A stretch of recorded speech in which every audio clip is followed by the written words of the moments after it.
Cristina, buenas tardes. Qué calentito está el salón de tu casa hoy. Qué bien, está todo ordenadito, todo perfecto, la chimenea, magnífico. La verdad es que estoy encantada de estar aquí en este momento. Y me ha dicho Roberto cuando he llegado aquí a tu casa que tenemos hoy un invitado especial, así que no le vamos a hacer esperar demasiado. Vamos a decir a Roberto que ponga la intro, que empecemos ya porque hoy sí que va a ser un episodio impresionante. Vale.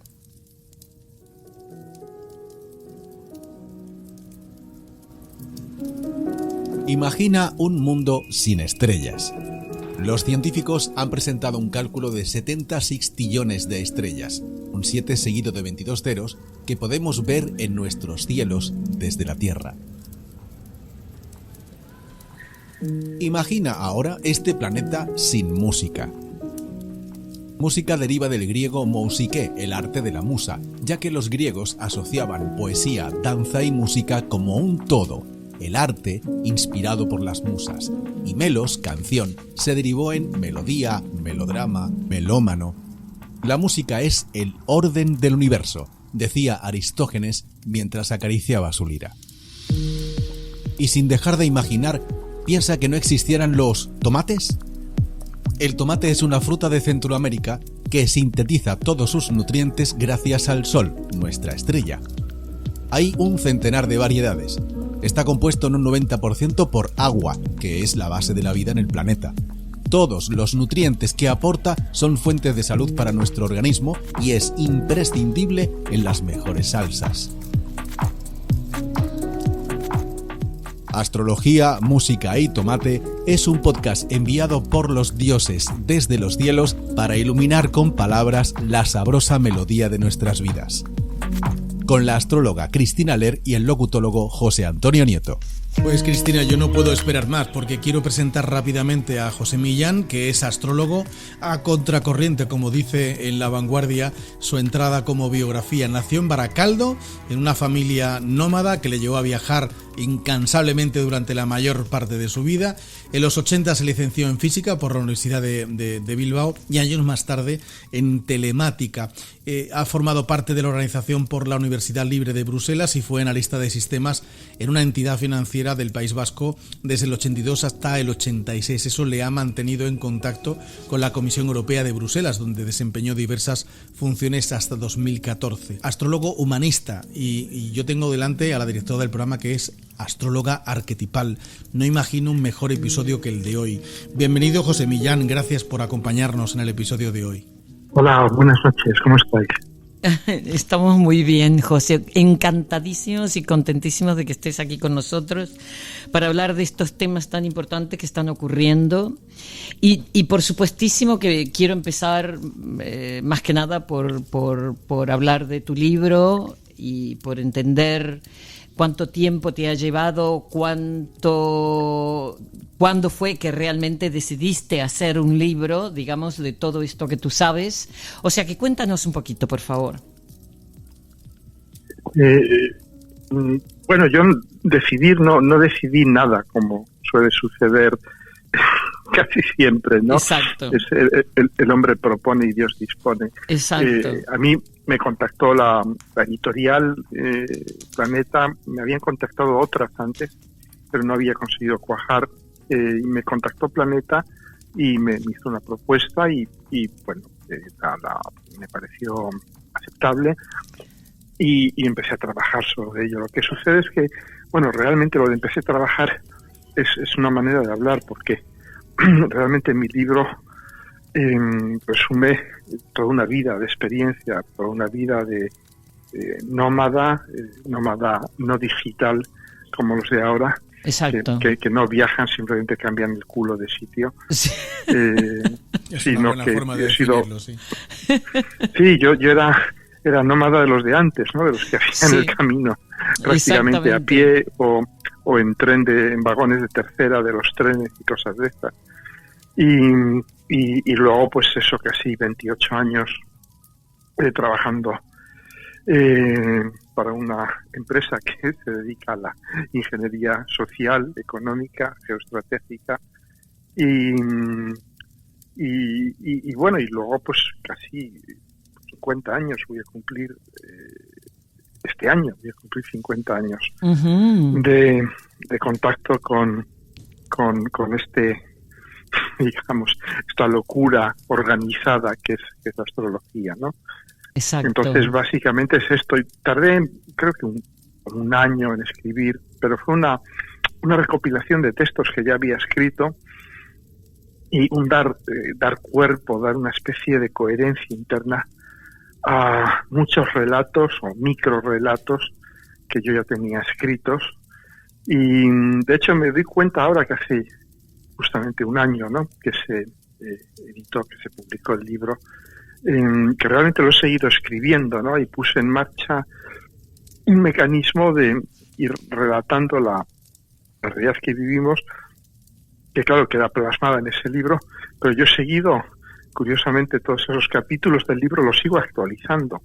Ajá, exacto, me imagino, sí. Claro, porque lógicamente no es que me desdiga ni nada de eso, sino simplemente, claro, conforme te vas acercando al ojo del huracán, sí, pues vas viendo con más claridad el desenlace de esto, ¿no?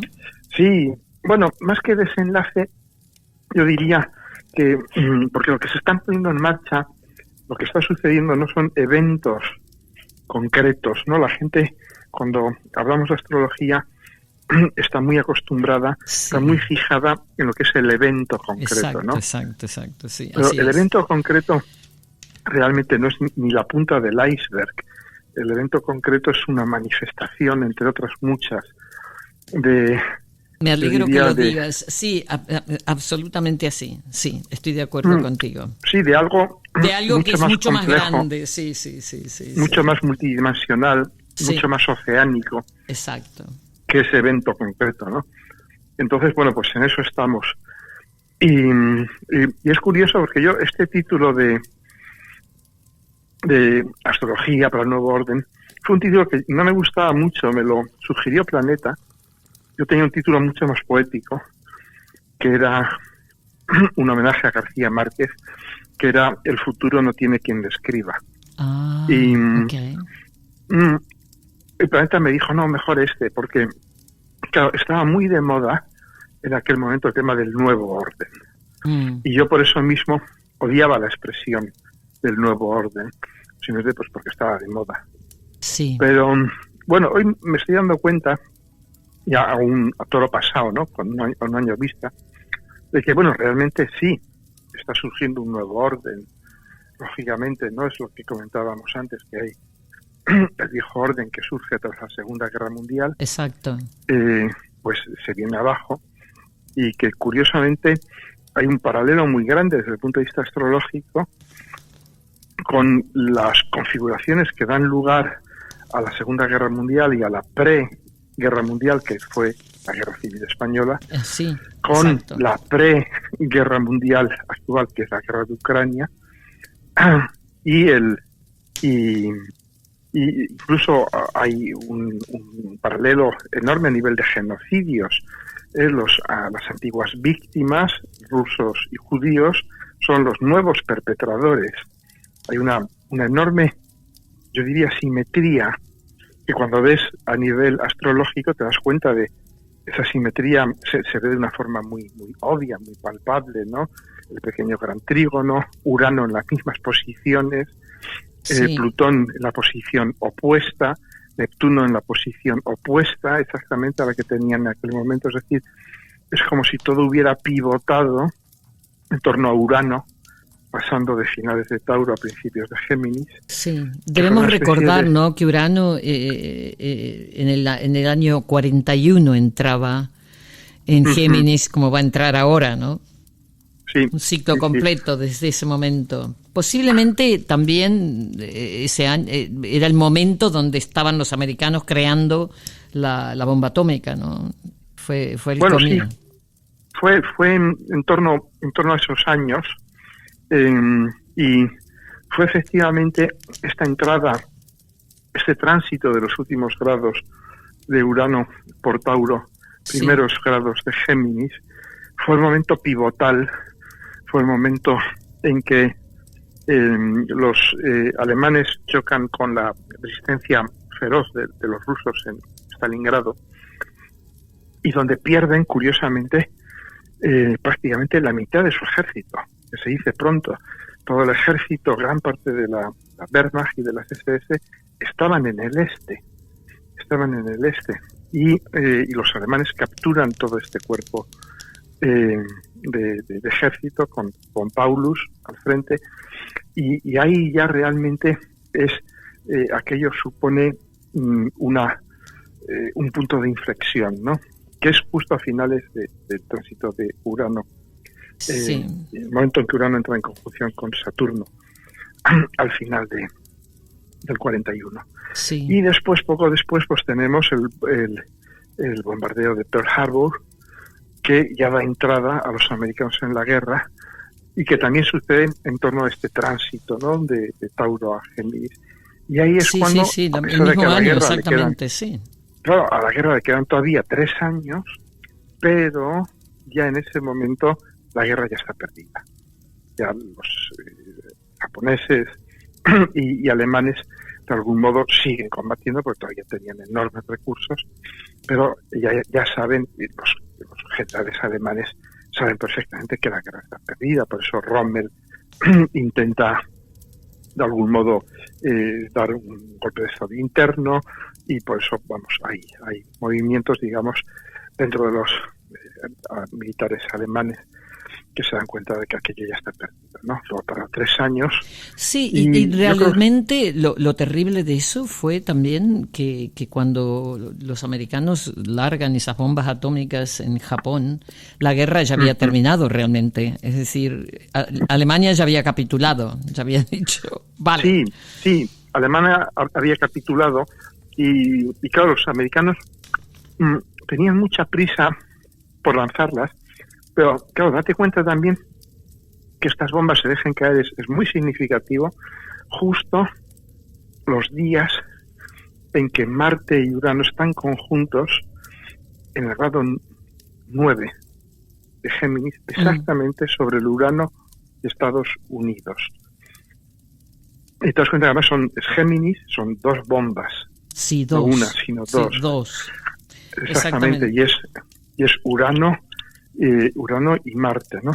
Y los americanos tenían mucha prisa en ganar la guerra de esa manera, no de otra.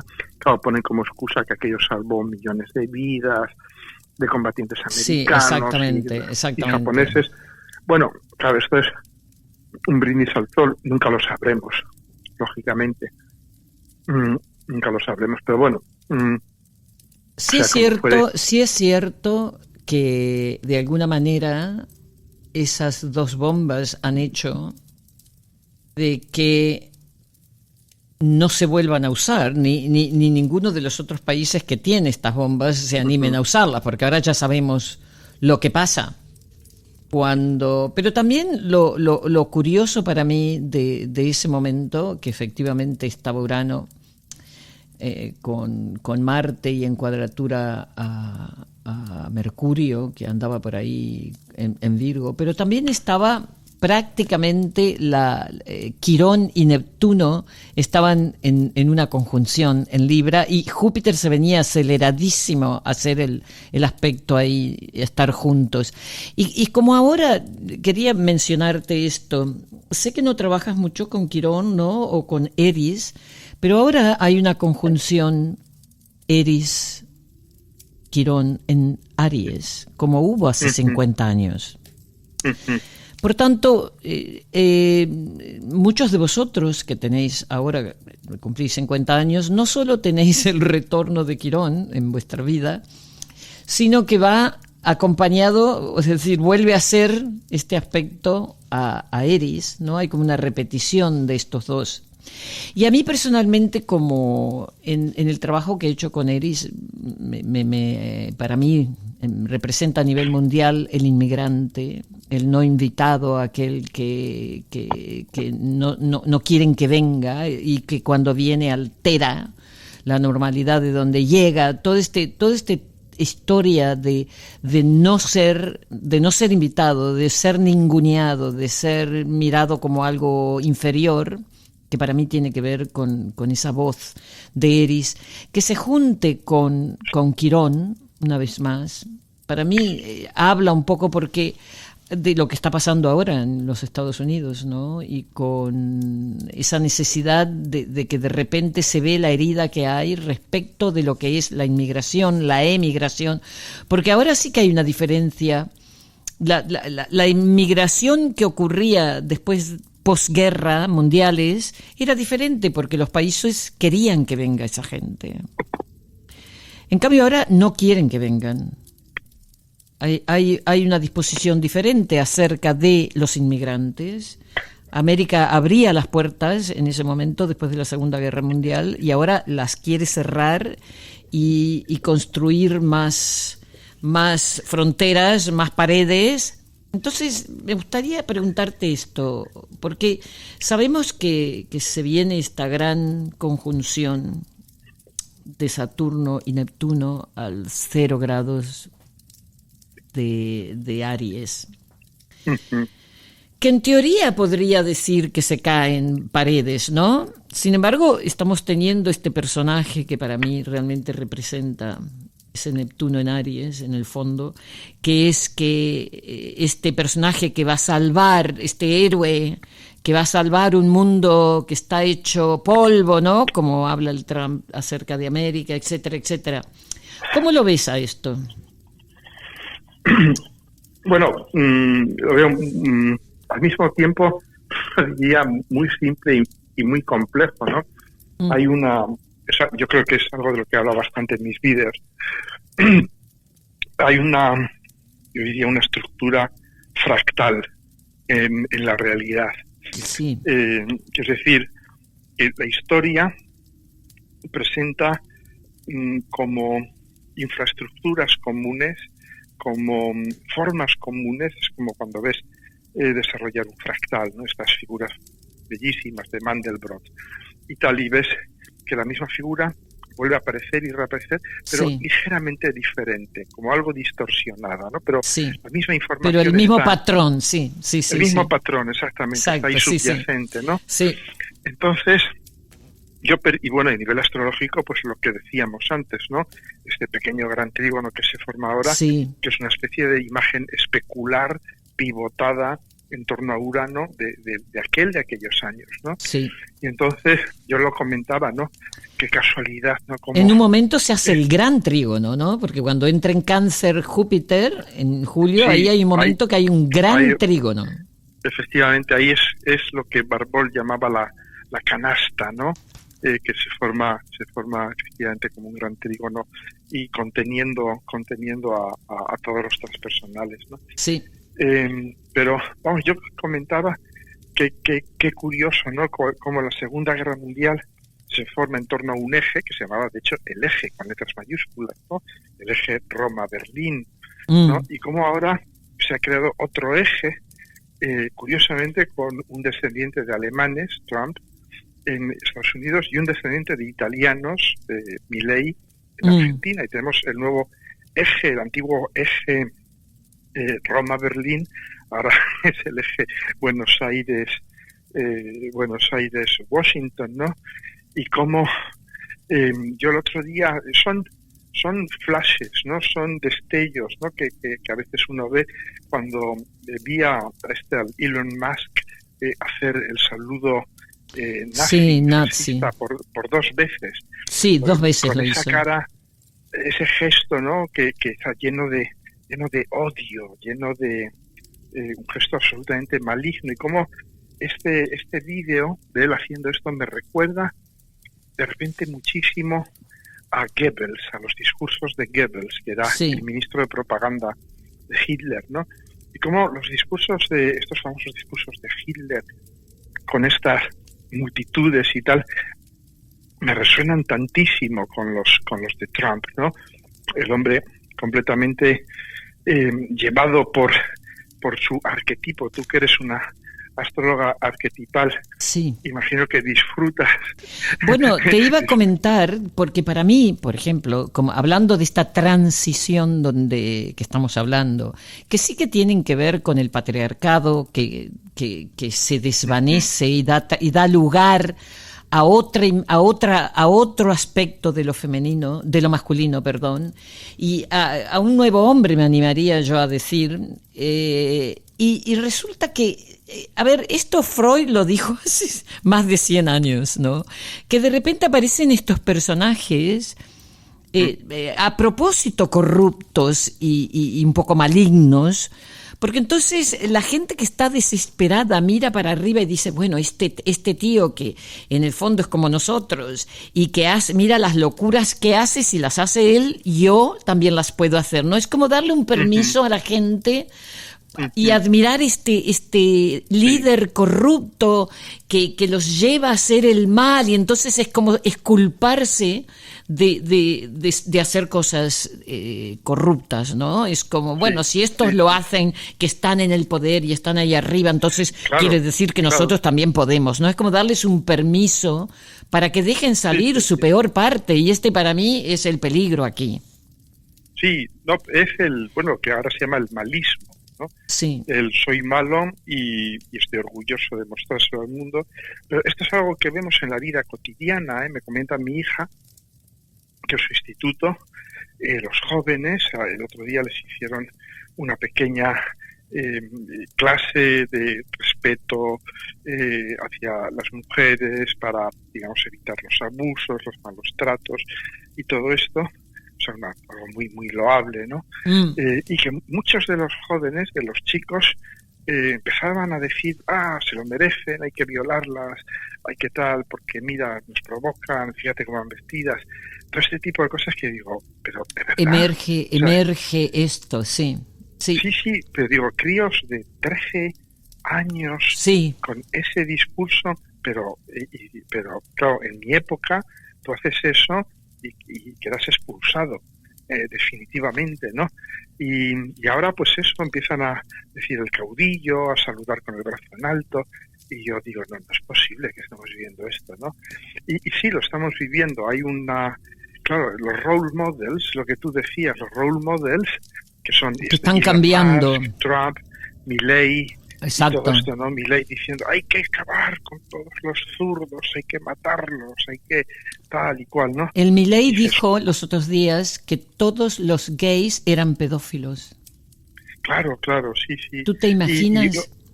Y sin ir más lejos, hoy Trump ha dicho que, utilizando literalmente esta expresión, dijo clean up Palestine, clean up Gaza, de limpiar Gaza. Sí, es tremendo. Y deportar todos los gazatíes a Egipto.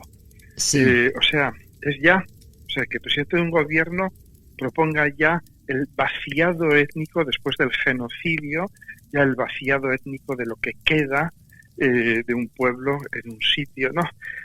Y que nadie diga nada. Desde Europa, pues ahí tenemos a von der Leyen y Macron y compañía apoyándole, ¿no? Diciendo, sí, exacto, invitándolo sí. Pero tú sabes que la vez anterior que tú estuviste con nosotros, hablamos un poco de esto y tú me dijiste, hablábamos, ¿no?, de esta transición del patriarcado que reina desde el año 3000 antes de Cristo, sobre todo, pienso yo, ¿no?, desde cuando empezó la era de Aries. Y tú dijiste, sí, pero el patriarcado no va a soltar tan fácilmente el poder, ¿no? Y creo que eso es lo que estamos viendo. Es obvio. De hecho, date cuenta que este último brevísimo tránsito de Plutón en Capricornio es exactamente eso, fue la elección de Trump. Sí. De algún modo, Plutón en Capricornio nos dijo, bien, ahora voy a liberar ya los últimos demonios de Capricornio, es decir, del patriarcado. Sí. Y es lo que hizo, ha liberado los últimos demonios. Sí, han salido con una fuerza extraordinaria. Claro. Ver estos dos tíos, pero tú sabes que hemos estado mirando nosotros con José Antonio la sinastría entre estos dos.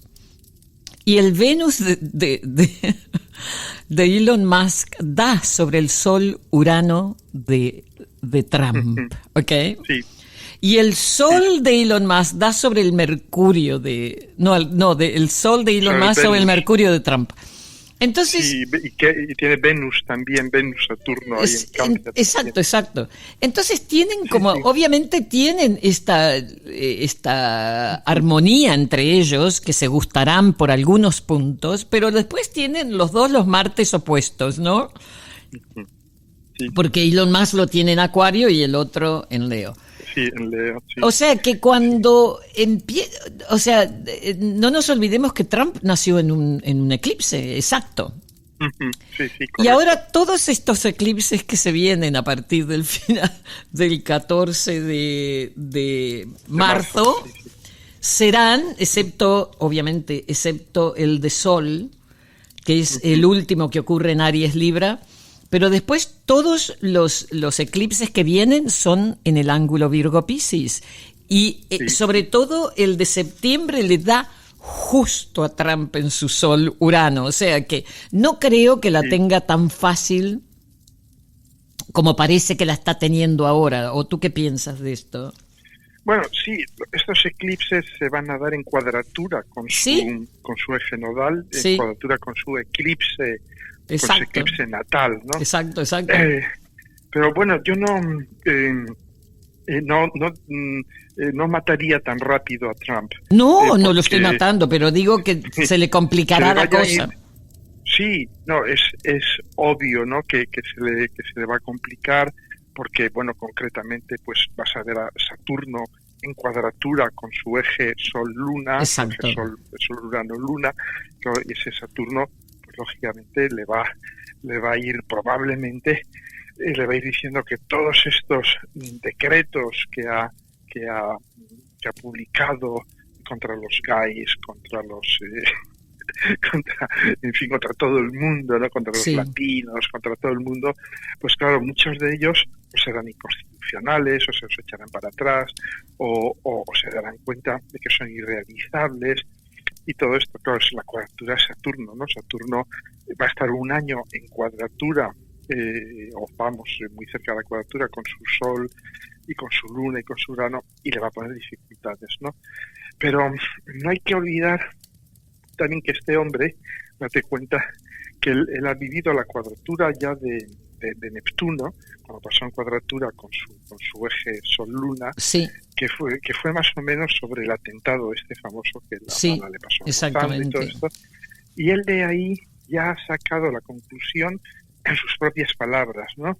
De que Dios le protegió para que fuera el Salvador. De Estados Unidos. Pero bueno, él esto lo dice con pleno, yo diría, pleno convencimiento, ¿no? Sí. Y esto me recuerda mucho a otros dictadores como que tuvimos en España, Franco. No sé si te acuerdas, las monedas de la época de Franco, todas decían Francisco Franco, caudillo de España por la gracia de Dios. Esto estaba escrito en las monedas de 10 céntimos hasta la de 5 duros. Entonces, y Franco también era otro caudillo que se creía investido de hecho, Franco tenía una oposición Sol-Plutón-Venus, Sol con Plutón-Neptuno, ¿no? Entonces, tenemos aquí a un líder que se piensa investido de una autoridad divina, de una misión divina, ¿no? Y eso ya es imbatible. No hay nada que pueda ir más lejos que eso, ¿no? Por eso yo pienso que este hombre, su locura va a alcanzar cimas nunca antes vistas. Sí, yo creo porque también. Quien se cree investido de la autoridad divina, pues puede hacer lo que quiera. De hecho, ahora mismo ha cesado a no sé cuántos inspectores, pero los ha cesado de manera ilegal. No puede cesarlos de esa manera, ¿no? Porque necesita permiso del Senado, de tal, que lo va a obtener, pero que imagino que recurrirán, tendrá que pasar por toda una serie de historias, que lo único que hará será mostrar el profundo colapso del sistema americano. Se está cargando lo que son los fundamentos de ley, ¿no? Sí. Entonces, bueno, pero yo pienso que su caída no va a ser inmediata, que él le quedan todavía 3 años en los que va a concienzudamente destruir América, básicamente destruir Estados Unidos, pero claro, en su caída es como la caída de Sansón, ¿no?, en el templo. En su caída va a arrastrar a todos los filisteos también, él no va a caer solo. Te das cuenta que si cae Estados Unidos, van a caer muchas más cosas, exacto, que es lo que se está preparando ahora mismo Europa. Yo creo que alguien tan poco sospechoso de ser pro-chino como von der Leyen está empezando ya a mirar a China insistentemente y a la India, pues está dando cuenta de que el viejo sistema de alianzas europeas con Estados Unidos todavía no se lo quieren creer, pero de aquí a 1 o 2 meses se lo estarán creyendo ya, que va en serio. Sí, quizás la tragedia más grande aquí es que todos estos países europeos van a tener que invertir más en el ejército y en armamento, lo que le van a tener que quitar del presupuesto a las artes, a la educación. Todo esto me parece una tragedia extraordinaria, pero ¿esto es lo que te está invitando a que pase? Bueno, sí, efectivamente. Esto es una de las probabilidades, ¿no? Pero no estoy completamente seguro, porque eso es una proyección lineal. Es decir, ahora mismo el gran fantasma en Europa es Rusia, ¿no? Si Rusia consigue estabilizar su situación en Ucrania, o consigue una paz ventajosa, que es muy posible, porque Trump, claro, por supuesto, sí, es un gran amigo de Putin, probablemente porque Putin tenga cosas que Trump no quiere que se sepan sobre él. Y digamos que la proyección lineal es decir, bueno, pues entonces Europa se va a tener que armar hasta los dientes porque Rusia va a invadir los países bálticos, Finlandia, Noruega, todo esto también. Yo no estoy completamente seguro de que esto sea así. ¿Por qué? Porque ya tenemos este año la conjunción Saturno-Neptuno. Sí. El año que viene ya la vamos a tener exacta. Sí. Esas conjunciones... bueno, yo creo que es en julio, que ya están a 1 grado de diferencia o a menos de 1 grado. O sea, están a menos de 1 grado. Están sí, o sea que ya grado, ¿no? Están activas. Yo, ¿sabes lo que pienso? Quería preguntarte esto, José.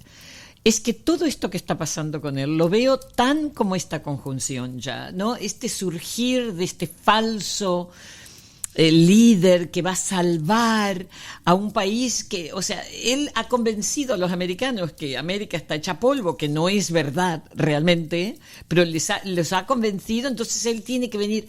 Todo esto me habla a mí un poco de este Neptuno en Aries, ¿no crees? Uh-huh. Bueno, sí, porque esto va a afectar a todo el mundo, ¿no? Pero digamos que el primero a quien va a afectar, porque ha afectado siempre, porque hay ya un patrón prácticamente matemático, es a Rusia. Sí, por segunda vez, conocido. Exactamente, sí. Es, ¿no? Por 4ª o 5ª vez, o sea, exacto. Bueno, la última vez que se juntaron estos dos es cuando se desplomó la Unión Soviética. Claro. Sí, pero exacto. La vez anterior fue la muerte de Stalin, que dejó 40 millones de muertos. Exacto. Y la vez anterior fue el año 17, que fue la revolución bolchevique, y la vez anterior fue otra cosa. O sea, realmente hay ya una serie muy larga. Sí, de historias de Saturno, Neptuno. Sí, en que hay un colapso, de algún modo, de la sociedad rusa. Y claro, pero el colapso que va a haber ahora va a ser superlativo, porque pasa de Piscis a Aries. Sí. Putin tiene esta conjunción en su carta natal. Es decir, yo creo que Rusia, de aquí a 1 año, va a tener suficientes problemas internos, o llámalo X, como para probablemente dejar de ser una amenaza mundial. ¿Por qué? Pues porque no lo sé muy bien, ¿qué colapsará? La economía, el ejército. Bueno, el ejército ya ha perdido no sé cuántos miles de chicos, o sea que... Casi 1 millón, pero les da igual, porque o sea, Rusia lo que hace es mandar a todo el mundo al frente, poner a los comisarios políticos detrás con una ametralladora y el que retroceda, pues lo matan, ¿no? O sea, Rusia sigue funcionando como bajo Stalin, eso no hay ninguna duda. Pero el problema...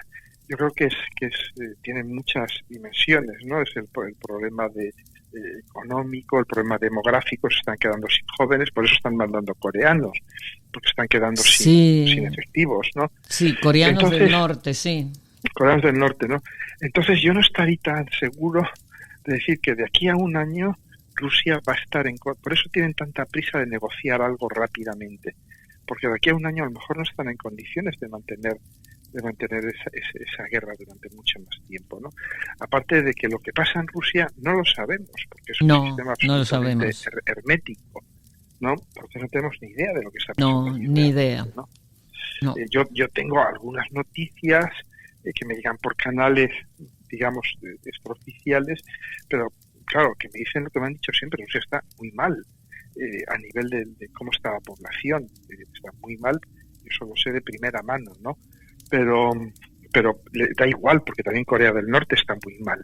Sí, bueno, Corea del Norte es otro punto y aparte, nada, ¿no? Eso es una cosa terrible. Entonces, yo no estoy seguro de que a nivel de Rusia, o sea, lo que sí estoy seguro es que de aquí a el año que viene, a la primavera del año que viene, vamos a ver movimientos absolutamente maremotos, un tsunami en la sociedad rusa, eso está claro. O sea, para mí es obvio, va a ser un hundimiento de la sociedad rusa. ¿Por dónde va a acabar aquello? Pues no lo sé. A lo mejor a Putin, date cuenta que los líderes rusos normalmente acaban con que les ponen algo de polonio en los cereales de la mañana o deciden saltar por una ventana, porque, bueno, Putin sabe que no se va a ir de rositas, tal y como funciona Rusia, no va a coger y va a decir me retiro en un balneario en Bulgaria, ¿no? Putin le va a sentar mal un desayuno o se va a desvanecer cuando miraba una ventana, cuando miraba la calle por una ventana, ¿no? Sí. Entonces, yo creo que sí, exacto. Él debe saberlo, sí, porque les ha pasado a todos los otros. Claro, no, y él tiene la conjunción Neptuno-Saturno, o sea, él va a resonar muchísimo sí, con la conjunción del año que viene, ¿no? Me vais a permitir ambos ahora, perdona que te interrumpa, José, porque no quería perder la oportunidad de este viaje geopolítico que habéis hecho y nos hemos pegado a Asia, al Oriente, y hay un escritor que es analista y filósofo que se llama Jiang Wei-shun, que acaba de escribir un libro y que también está planteando un poco la dualidad que está surgiendo en este momento. Me gustaría comentarlo antes de que hagamos una pequeña pausa, porque siempre colocamos música en Astrología, Música y Tomate, y cuando volvamos de esa melodía me gustaría saber vuestra opinión, la de estos dos magníficos astrólogos, humanista y arquetipal.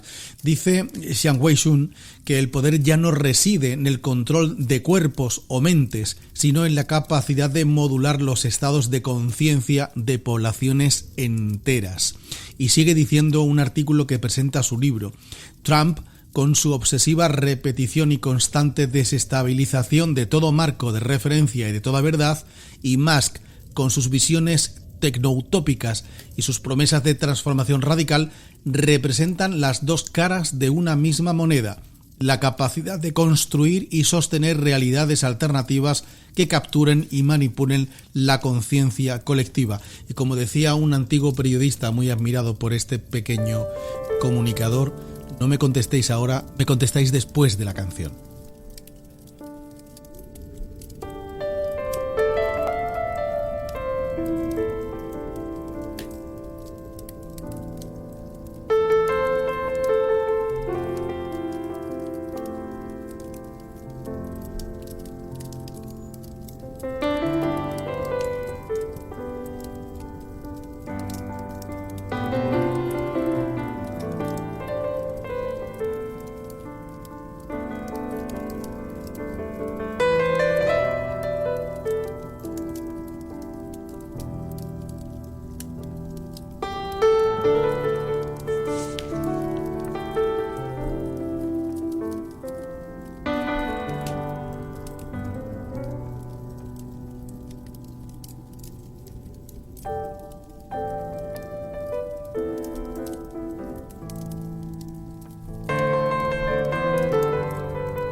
Pues como yo os había preguntado antes, justo antes de que escucháramos esta otra de las muchas piezas musicales que siempre colocamos en el programa, ¿qué opinan nuestros astrólogos hoy con la mayoría de nuestros oyentes pegados a sus auriculares, escuchando con atención las interesantes partes que nos está aportando José Millán y la buena aportación que también nos hace Cristina desde esos dos puntos de vista, desde el punto de vista humanista y arquetipal?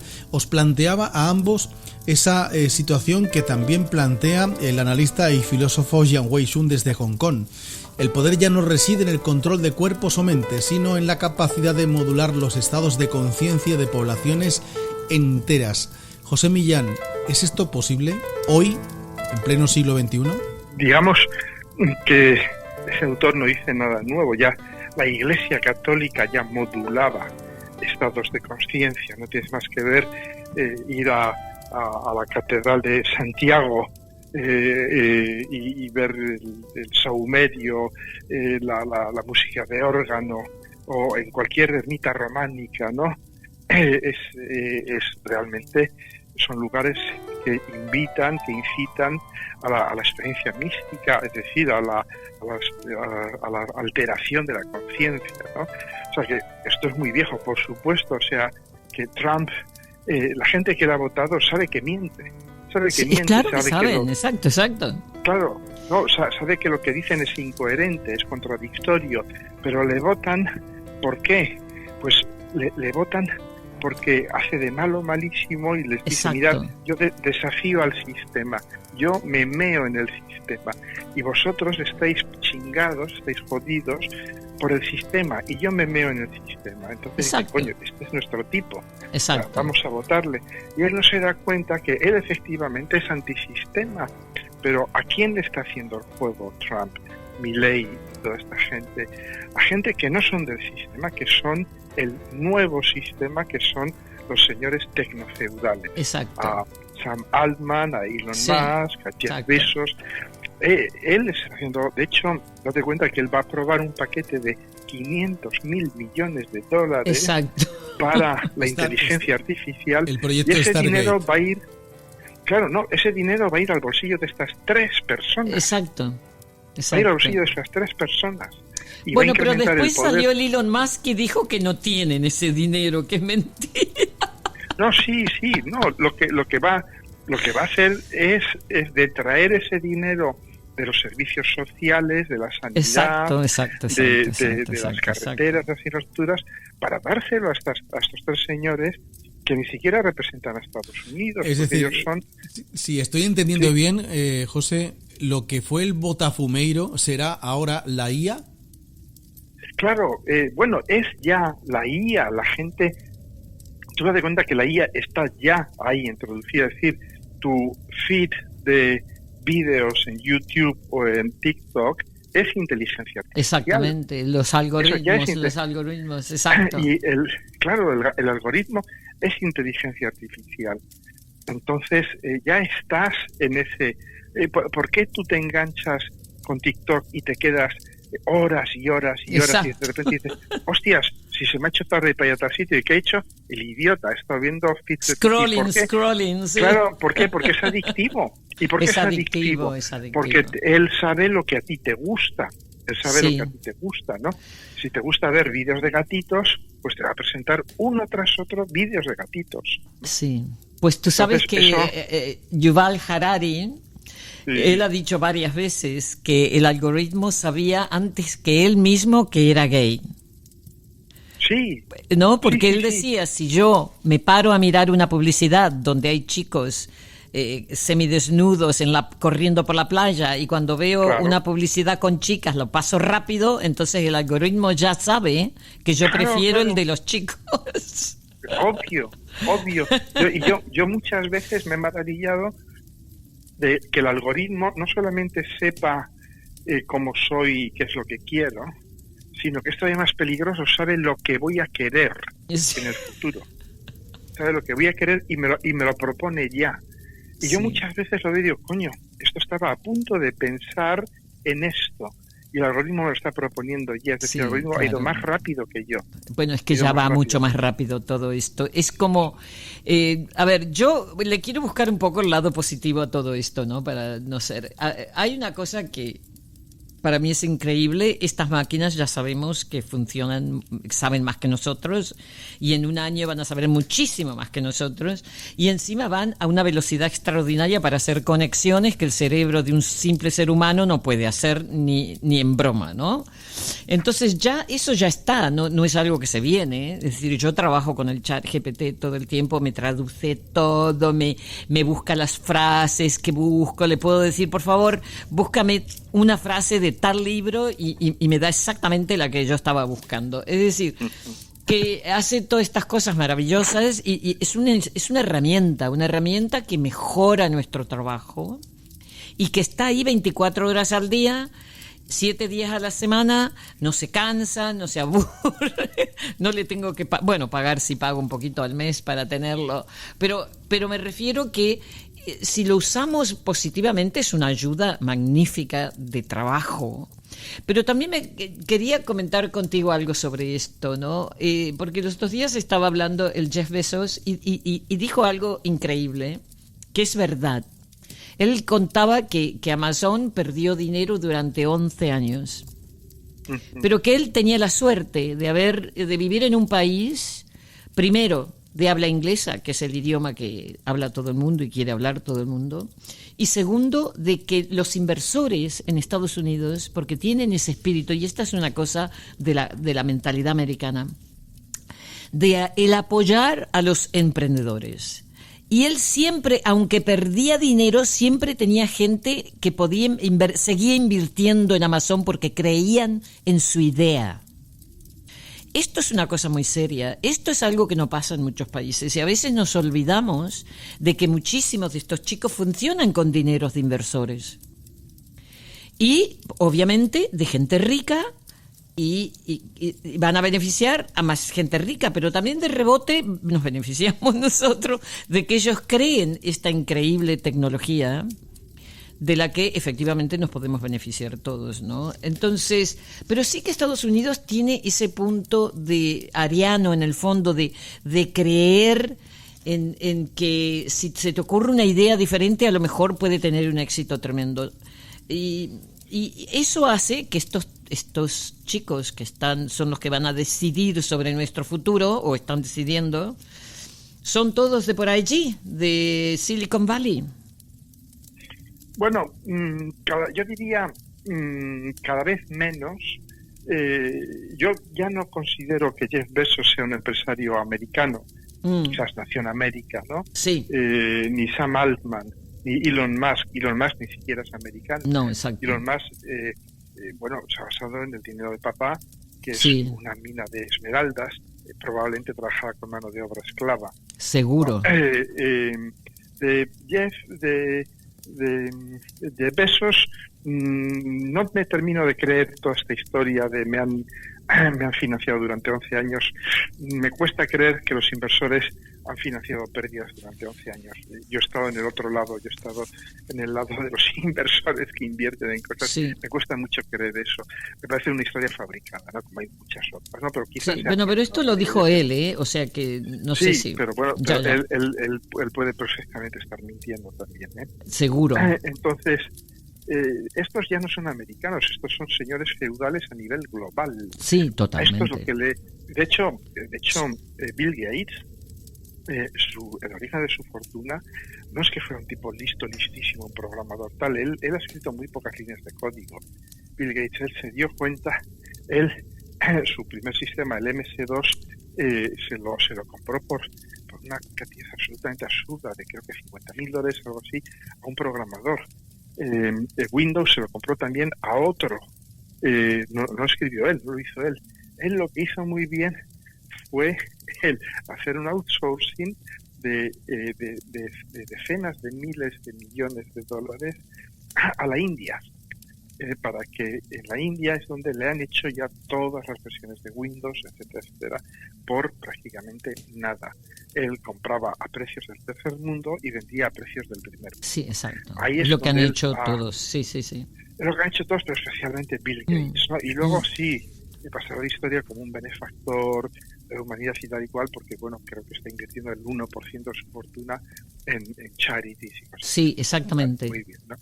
Pero, bueno, tú sabes que él ha dicho que si él diese el 99,9% de su fortuna, la regalase, le quedan no sé cuántos billones. Sí, es que nosotros no nos podemos ni siquiera imaginar ese tipo de riqueza. Está muy lejos de ser un benefactor. Él ha invertido muchísimo en tierra cultivable, porque sabe que va a ser lo que va a tener un precio astronómico, y está teniendo ya. Está invirtiendo en centrales nucleares de sodio, porque sabe que es una tecnología que tiene muchas posibilidades de imponerse frente a las centrales nucleares convencionales y tal, ¿no? Y sabe que vamos a necesitar centrales nucleares sí o sí, porque la inteligencia artificial consume muchísima energía y con todo el eólico y el solar del mundo no va a dar para eso, vamos a necesitar más nucleares, ¿no? O sea que está muy lejos, sigue siendo un capitalista puro y duro, ¿no? Pero estos capitalistas ya no son americanos, ellos ya trabajan a nivel absolutamente global. Amazon trabaja en España, en España, ¿no? Tú sabes que una de las cosas que también veo desde el punto de vista quizás un poco más positivo de ellos. En realidad, sí, todo esto que tú dices es así. Pero también han sido visionarios que hicieron algo que no se le había ocurrido a otro. ¿No? Bueno, el hecho yo, de que el Jeff Bezos decidiese vender libros en inglés al mundo, que fue como empezó, esa fue su idea, esa fue algo que fue una visión que luego fue progresando y se convirtió en algo extraordinario, pero la visión la tuvo él, y él no empezó con dinero de él, empezó con inversores que efectivamente... Sí. ¿No? Entonces, también está este otro lado, es un poco como el Elon Musk, que debo decir, me parece insoportable, y encima me parece el perfecto ejemplo de que el ser inteligente no significa ser sabio, ni muchísimo menos. Pero sí es cierto de que han movido un poco la aguja del progreso en el sentido de decir, bueno, pero podríamos hacer más cosas, de las que estamos haciendo. Bueno, yo diría que yo no, como diría yo, no leería todo esto desde el relato personalista. Es decir, si tú estás en una sociedad como la americana, que es liberal, que es capitalista, que es un mercado interior brutal, y no solamente eso, sino que es un mercado interior brutal que se proyecta al exterior, porque desde la Segunda Guerra Mundial ellos son la potencia hegemónica, ellos controlan los mares, la comunicación, y ellos te obligan a comprar su producto, punto. Porque si no compras su producto te envían a los marines. Claro, y sigue siendo así. Y Trump tienen bases militares, como 700 bases militares o más, alrededor del mundo. Y Trump ya le ha dicho a Europa, tienes que comprarme más gas, tienes que comprarme más stock, o si no, prepárate. O sea, que sigue, es decir, tú si estás en uno de estos países y desarrollas algo y es medianamente exitoso, no es como si lo desarrollas en España, que te vas a acabar muerto de asco. Lo desarrollas en América y va a ir ampliándose y va a ir ganando masa crítica. Y muchas veces también está el efecto de sonó la flauta. Porque yo me acuerdo perfectamente de cuando Amazon solo vendía libros, yo me acuerdo perfectamente. Yo también, porque yo se los compraba, ¿no?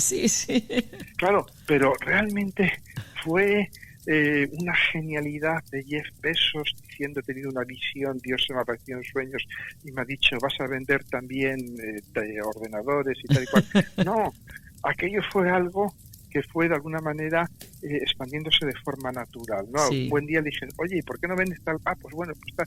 Y de repente se dio cuenta y dice, hostias, puedo vender lo que sea. Y ahí es cuando empezó. Pero realmente toda esta mitología, ¿no? De son genios. No, yo no creo que sean genios. Yo creo que son... Bueno, estaba el momento propicio, obviamente. Estaban en el lugar propicio, en el momento propicio, por supuesto. Estaban en el lugar y en el tiempo propicio, eso por supuestísimo. Pero yo creo que, de hecho, ahora mismo toda esta gente que, como te he dicho yo, son señores feudales globales, a ellos América se la trae flojísima, se les viene muy bien porque es una base estupenda de expansión, pero nada más. Pero yo creo que vamos a empezar a ver cada vez más esto viniendo de China, por ejemplo, o viniendo de la India. Sí, pero mira, hablando de bases militares, por ejemplo, aparentemente la China no tiene ni 5 en el mundo. Entonces esta paranoia de que el bicho es China es una paranoia inculcada por los americanos. Totalmente, y es muy conveniente. Es muy conveniente, exactamente. Es muy conveniente porque China, que yo sepa, tiene solo una base militar. Exacto, yo creo que sí también, exacto. Y en los últimos 50 años no ha estado en guerra con nadie. Con nadie, un mes. Exactamente. Estuvo un mes, yo me acuerdo, en guerra con Vietnam. Exacto, Con Vietnam, porque Vietnam propició un golpe de Estado en Camboya antichino. Y los chinos les supo aquello muy mal y cañonearon con artillería Hanoi y el norte de Vietnam. Duró un mes aquella guerra, ¿no?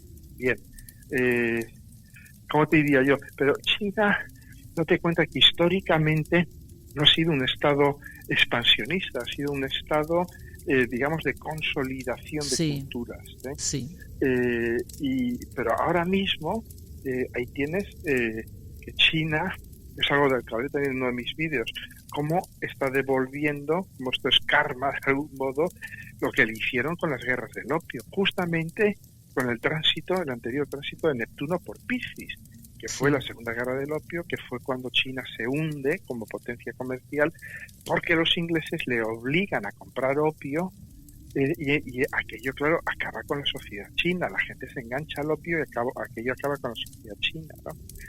Y como ahora China ha devuelto la pelota con TikTok y con TikTok, que es peor que el opio, y con todos los precursores mucho peor que el opio. Del fentanilo. Tú sabes que los precursores del fentanilo los fabrica China, no el fentanilo, pero todos los precursores químicos que se necesitan para fabricar el fentanilo, prácticamente China tiene el monopolio de su producción, ¿no? Es decir, es curioso ver cómo el heredero del Reino Unido en la escena mundial, que es Estados Unidos, sufre la venganza de justo un ciclo de Neptuno más tarde en sus propias carnes. Hablando, eso es súper interesante, José. Pero quería preguntarte también, antes de irnos, ¿qué me dices? O sea, la última vez que tuvimos esta conjunción y en Aries fue en el 1703. Sí, ¿verdad? Efectivamente, con la guerra de sucesión. Exactamente, la guerra de sucesión. Europa estaba entre los religiosamente, Austrias y sí, Borbones, exactamente. Entonces, ¿tú qué es lo? A ver, obviamente este es un momento completamente diferente. No está dividida Europa entre católicos y protestantes, aunque en el fondo siempre están. Pero ahora tenemos esta cosa de democracia o autocracia, de desigualdad económica, de esta historia de la justicia climática. ¿Cómo ves esta conjunción en Aries realmente que se viene ahora? Bueno, de hecho es de lo que voy a hablar el sábado próximo en Bilbao. Y Sier y yo vamos a hablar de esto. Pero básicamente es muy complejo, pero básicamente yo lo que veo es un movimiento de traslación geográfica brutal, es decir, con Neptuno en Aries, lo que vivimos es, de algún modo, la emergencia de potencias militares, porque es Aries, sí, basado en la fuerza militar, van a imponer la realidad, si quieres, sutil, que es Neptuno, que van a imponer la moda, por ejemplo. La moda es realidad sutil, ¿no? Van a ser lo que en inglés se llama los trendsetters, sí, los establecedores de tendencias, ¿no? Bien, esto, si te das cuenta, con la entrada de Neptuno en Aries en el 1564, creo que fue, ¿qué sucede? Se crean oficialmente los tercios. Los tercios fueron el brazo militar de España en Europa. Los tercios no operaban en España, operaban en Europa. Es el equivalente de las bases americanas de armas, ¿no? Y con aquellos tercios, durante 150 años, España mantuvo Europa bajo la regla española, bajo la norma española, hasta el punto de que se vestían como nosotros. La moda en el siglo XVI y XVII era la moda española. Entonces, después llega la Guerra de Sucesión, y la Guerra de Sucesión ya, lógicamente, España declina, y ahí pasa a ser Francia e Inglaterra. Es cuando Francia se erige en la gran potencia continental e Inglaterra en la gran potencia atlántica, oceánica, ¿no? La siguiente es la Guerra Civil Americana. Exactamente, exactamente. Claro, pero la Guerra Civil Americana es de nuevo la emergencia de un nuevo poder mundial. Sí. Ahí ya el centro se desplaza de Europa a América. La Guerra Civil Americana no es fundamentalmente, no son unos señores muy buenos del norte que quieren liberar a los pobres negritos del sur que están siendo explotados. No es nada de eso. Los señores del norte son industriales que transforman el algodón de los señores del sur, que son los propietarios de las tierras y de los esclavos, que se vendían como paquetes, ¿no? Entonces, los señores del norte se dan cuenta que aquello no funciona, que la gente funciona mucho mejor si es asalariada o si es propietaria. Exacto. Y claro, que es el nuevo tipo de esclavitud, es la esclavitud del asalariado o del pequeño propietario. Y la guerra tiene lugar porque el modelo económico del norte estaba en colisión con el modelo económico del sur. Lógicamente gana el modelo económico del norte, que es el que tenemos ahora mismo.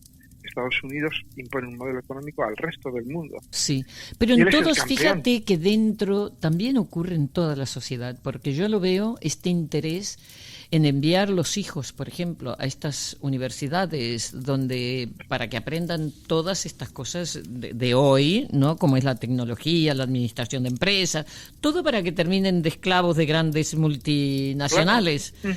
Entonces, no para que hagan algo creativo y encuentren lo que deberían hacer, no, para seguir de esclavos de grandes multinacionales. Claro, pero es que Neptuno es el gran creador de ilusiones y de ficciones.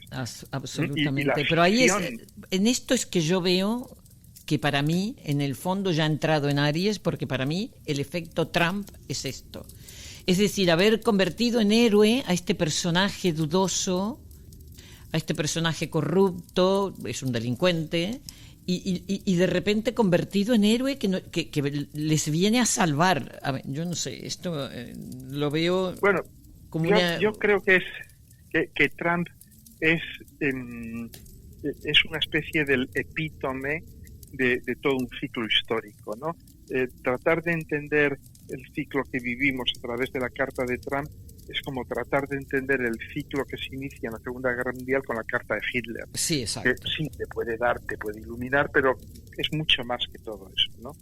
Yo pienso que a lo que vamos es a una traslación hacia Asia.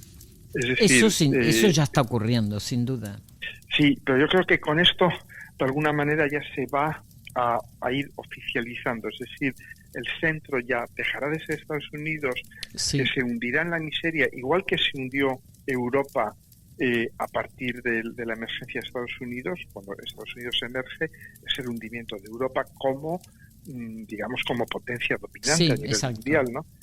Y ahora va a ser un poco lo mismo. Claro, no va a suceder de la noche a la mañana, pero va a ser... No, pero ya viene ocurriendo. A ver, hay una... Exactamente. Yo, por ejemplo, como Argentina, que a veces veo lo que pasa en Argentina y pienso en Corea del Norte, que en este momento es un país que me interesa muchísimo, igual que Japón, quizás porque me recuerda a esos momentos jóvenes cuando vivía allí.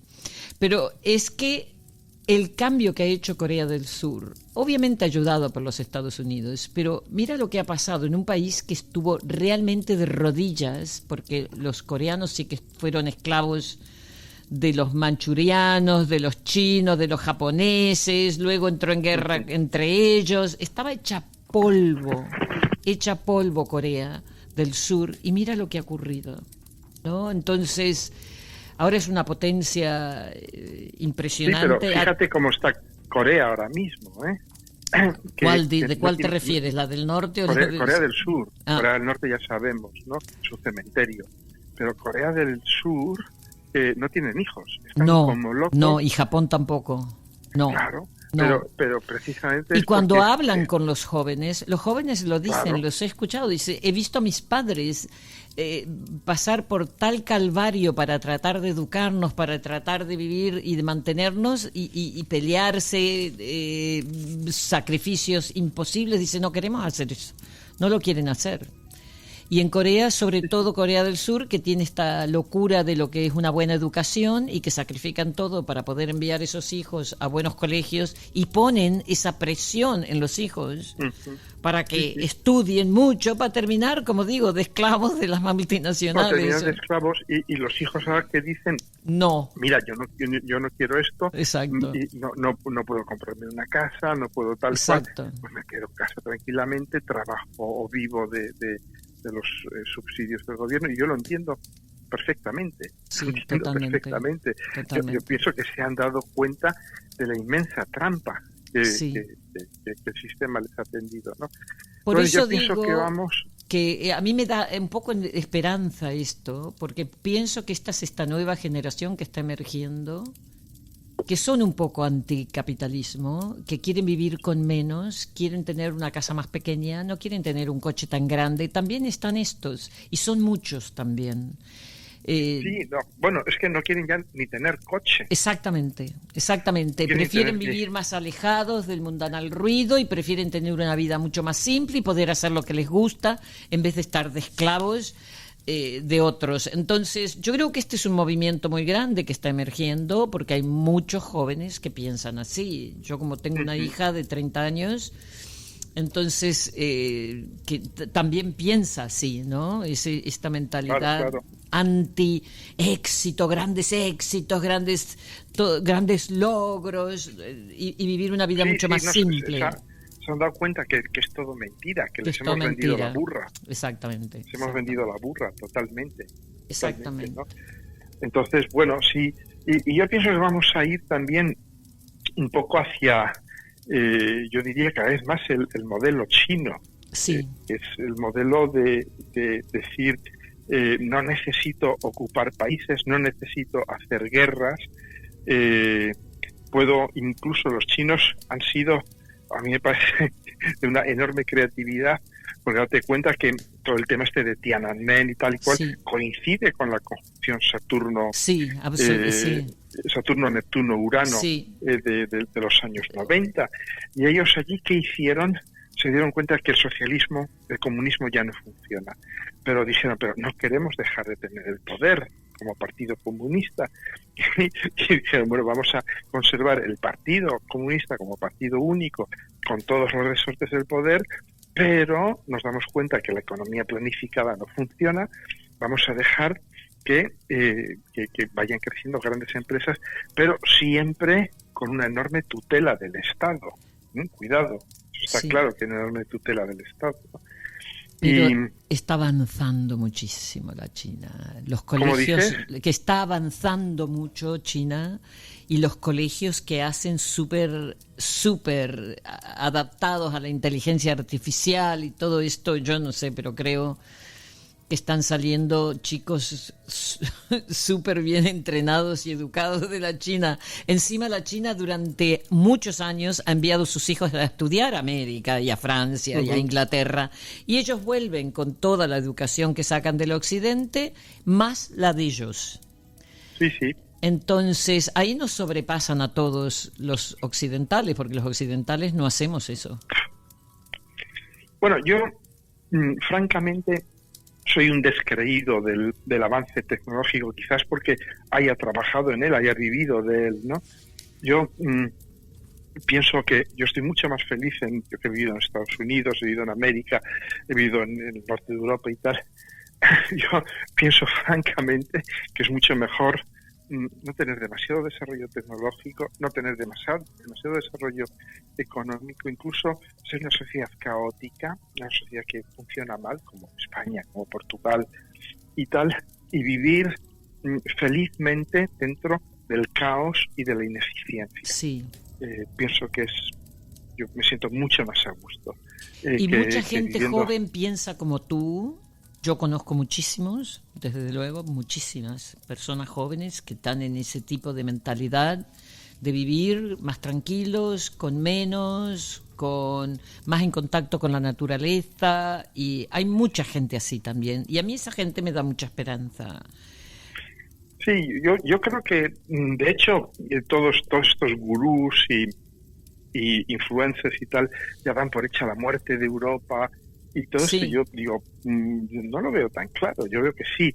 O sea, que Europa va a ser irrelevante a nivel mundial, ya lo es, y eso me parece muy bien.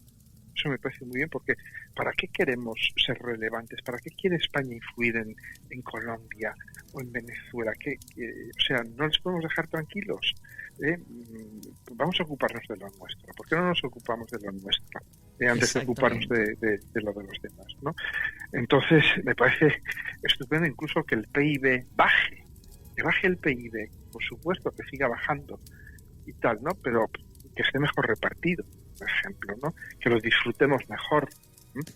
Entonces, todos los parámetros en los que nos hemos fundamentado hasta ahora son falsos. Es una pura ilusión, que es la ilusión que nace efectivamente en la Guerra Civil Americana. Ahí es donde nace esta ilusión. Y esa ilusión pues ahora va a ser reemplazada por otra, probablemente, yo diría, más acorde con estas ideas, ¿no? Astrología para un nuevo orden mundial. Un año después de su publicación por la editorial Planeta, ¿cómo se siente el autor que hoy nos acompaña en este episodio de Astrología, Música y Tomate? Me siento contento, me siento, como diría yo, sorprendido, porque es un tema muy esotérico, muy complejo. Yo no esperaba que tuviese tanto recorrido, porque creo que andan ya por la 4ª edición, o sea que se ha vendido bastante, la gente me habla mucho, cada vez que hacemos una presentación se llena y tal, o sea que, me resulta muy gratificante ver que, bueno, pues que la gente empieza a interesarse por esta óptica astrológica, ¿no? Sí. Y bueno, y estoy contento de haberlo escrito, simplemente. Yo estoy encantado de escucharos. Me da muchísima pena tener que deciros que hemos superado el tiempo que habíamos pactado y que tenemos habitualmente en este programa, pero yo personalmente no sé cómo nuestros oyentes, que yo creo que también estarían diciendo no lo cortes, no, espérate, porque hay una pregunta más que quiero hacer, porque hay una respuesta más que quiero escuchar de José Millán. Tendremos otra oportunidad, seguro que nos lo permites y nos darás permiso para tenerte una tercera ocasión con nosotros aquí en Astrología, Música y Tomate. Sí. A ver cómo me siento en el futuro. Exactamente. Y bueno, ahora tendremos que ver a ver qué va a pasar con todo esto, ¿no? Con todos estos planetas cambiando de signo, y ya sabemos los que llevamos investigando estas cosas desde hace mucho tiempo, porque a veces efectivamente la gente se olvida cuántos años llevamos haciendo esto, ¿verdad, José? Yo sé que por lo menos más de 50 yo llevo amando la astrología, y quizás más, porque realmente creo que la astrología a mí me interesó toda mi vida y tengo 73 años, por tanto que lo empecé organizadamente hace casi 50, pero desde siempre creo que me interesó la astrología. Entonces, estas cosas llevan mucho tiempo, y sí es interesante ver qué es lo que va a pasar con este cambio de los planetas a signos, porque ya sabemos lo que pasó en el 2011, por ejemplo, ¿no? Cuando Urano y Neptuno cambiaron de signo. Entonces, será interesante de ver qué es lo que se traen. Totalmente. Sí, como dice la maldición china, ojalá vivas tiempos interesantes, ¿no? Pues para nosotros nos ha tocado. Exactamente. José, muchísimas gracias por haber venido a nuestro humilde podcast y hablar de todos estos temas tan importantes y sobre todo con esta visión global y mundial, que es la que por supuesto me interesa a mí también. Gracias, José Millán. Espero que podamos repetir. Muy bien, Cristina, un abrazo. Un abrazo enorme. Hasta pronto. Venga, hasta pronto. Adiós.